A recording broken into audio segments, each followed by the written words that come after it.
Pues yo creo que esos son puntos fundamentales, ¿no? Porque yo le preguntaba, digamos, el hecho de que cuando se llama una posterior convocatoria para reformar una nueva constitución, en el 93 votan un 16% de guatemaltecos.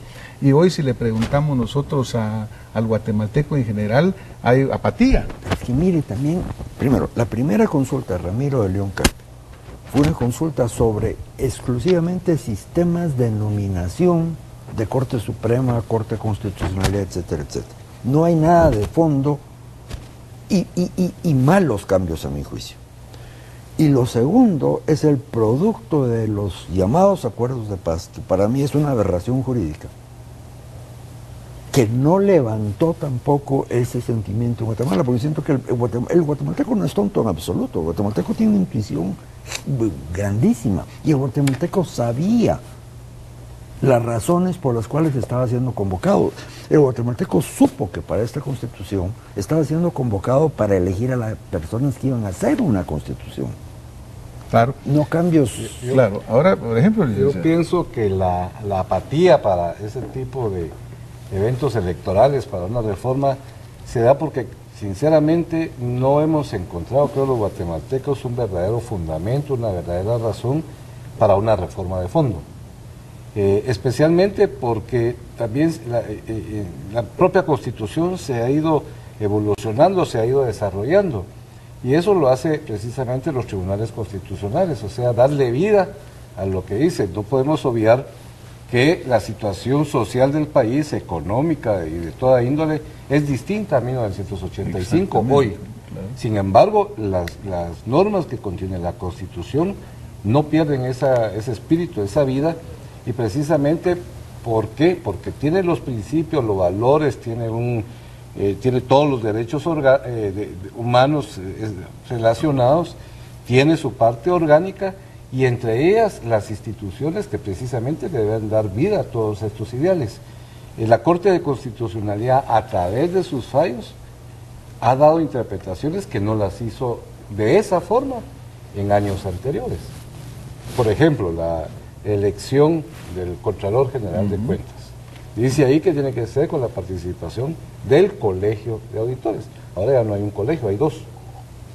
Entonces la Corte tuvo que interpretar lo que quiso decir el constituyente y emitir una opinión que orientó cómo salir y poder elegir un Contralor. Claro, por eso era como lo que comentaba cuando el licenciado Carpio, por ejemplo, menciona que es un documento vivo, ¿verdad? Y obviamente la vida de un documento, la vida de un país, de una nación, está dada por la vida de los ciudadanos, por los diferentes cambios sociales, demográficos. Antes éramos no sé qué cantidad de millones, ahora somos 14. ¿No? Solo quería tocar un puntito en que no estoy de acuerdo con Carlos en la medida. Sí, yo creo que los acuerdos de paz significan un punto que deben ser analizados en Guatemala y que tampoco se han divulgado, ni siquiera se conocen lo que contiene en la gran mayoría del pueblo, y donde estoy plenamente pensando lo que él habla sobre el papel del jefe de Estado Mejía Víctor. Yo creo que si no hubiera sido una elección libre, manipulada y manejada, tampoco hubiera habido constitución y tampoco habría Estado de Derecho. Entonces hay elementos, de modo, no todo es positivo cuando se trabaja, ni tampoco se alcanza todo lo que uno quisiera. Pero yo sí creo que es muy importante. Y una de las cosas más importantes, hay tres elementos fundamentales. Uno, la creación de la Corte de Constitucionalidad. Es que eso no estaba en las constituciones. Eso para mí es un factor fundamental del proceso político. También la Procuraduría, es decir, el Procurador de Derechos Humanos del Congreso de la República es otro logro fundamental que se hace. Y así hay temas, por ejemplo, los consejos de desarrollo, aunque no es jurídico, yo creo que es fundamental, la espina dorsal de este país es su administración. Yo creo que hicimos muchas cosas positivas. La libertad de prensa, Carlos, la libertad de prensa se programó de tal manera en la constituyente que hay que respetarla. Ahora, si desgraciadamente en los procesos que siguen no se respeta, como muchas cosas, eso no es ninguna responsabilidad de la Constitución, sino que debiera, como no se conoce la Constitución, Francisco, no se conoce la Constitución, la gente no lo sabe, entonces ¿cómo vamos a pensar que pueda saber a dónde quiere ir? Y ese es un grave problema. Bueno, ese es un punto clave y creo que lo mencionaba el licenciado Molina desde el principio cuando hablábamos de la necesidad de que haya un conocimiento de la Constitución. Eso es parte de lo que queremos hacer el día de hoy, que el guatemalteco tenga plena conciencia, plena realidad de que es el documento fundamental, licenciado, la columna vertebral. Como usted mencionaba, yo como médico pues tengo que hablar mucho de la columna vertebral. Vamos a ir a un corte y regresamos un momento con más Acción Positiva. Bienvenidos de nuevo a Acción Positiva. Estamos acá hablando sobre el tema fundamental de nuestro país, la Constitución política y sobre todo su respeto, su cumplimiento, su conocimiento. El licenciado Molina Menco nos quiere comentar algo al respecto. Mire, ahí es donde para mí está el problema. Mucha gente dice hay que reformar la Constitución porque no ha funcionado, o hay que hacer determinada, o quitarla, o lo que quiera. Creo que la Constitución no necesita mucha... Como todo obra humana es mejorable, eso nadie lo puede negar, y puede tener alguna reforma y puede ser mejorada, pero no creo que lo necesite fundamentalmente. El problema de la Constitución para mí son dos. Uno, su falta de conocimiento que hemos hablado, y dos, su consciente y constante violación, especialmente por parte de las autoridades que suponen defenderla y aplicarla. Eso es lo que me molesta los acuerdos de paz, Roberto. No son en ellos ni al fondo.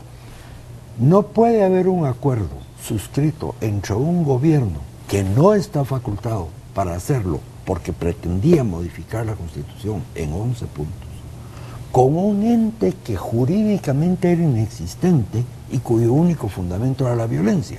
Eso implicaba la violencia como fuente de derecho. Se logran suscribir unos documentos no vinculantes, no publicados, y luego se emite una ley marco que tampoco publica los acuerdos y pretende ponerlos en vigor.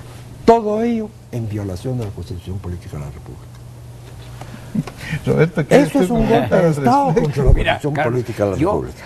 Vamos a entrarle sin que sea el tema, pero entrémosle. El problema... no, yo no estoy hablando de los acuerdos de paz, estoy hablando de la violación de la Constitución. No, tienes razón. Y como eso hay miles. Lo que pasa es que los acuerdos de paz, no voy a analizar si son buenos, medianos, regulares, pero son acuerdos de paz con los cuales terminó la guerra, que después no se explicó en Guatemala qué eran ni para qué, y se ha comenzado a perder el recuerdo que nunca se dio consolidado. Entonces, si tenemos que encontrar la paz, ese es un buen principio a discutir, pero eso es producto de todo un andamiaje de discusiones. Pero sí, pero se debe haber hecho constitucionalmente lo que estoy diciendo. Yo entiendo. Por ejemplo, viene un Estado que necesita fondos, o dice necesitar fondos, o quiere ocultar el manejo de fondos, y me genera fideicomisos. No está facultado para hacerlos, y no hay fideicomisos públicos. Violación a la Constitución, golpe de Estado.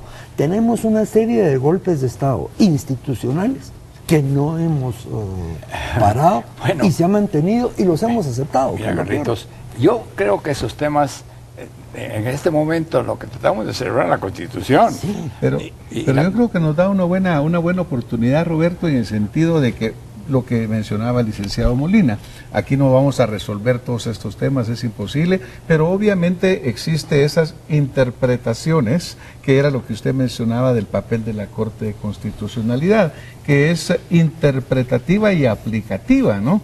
Entonces, obviamente, así como las que señala el licenciado Molina Menco, yo estoy de acuerdo con algunos puntos de ellos, también el ciudadano guatemalteco todos los días siente que se viola la Constitución, cuando... Ahora, qué difícil es la tarea de la Corte de Constitucionalidad.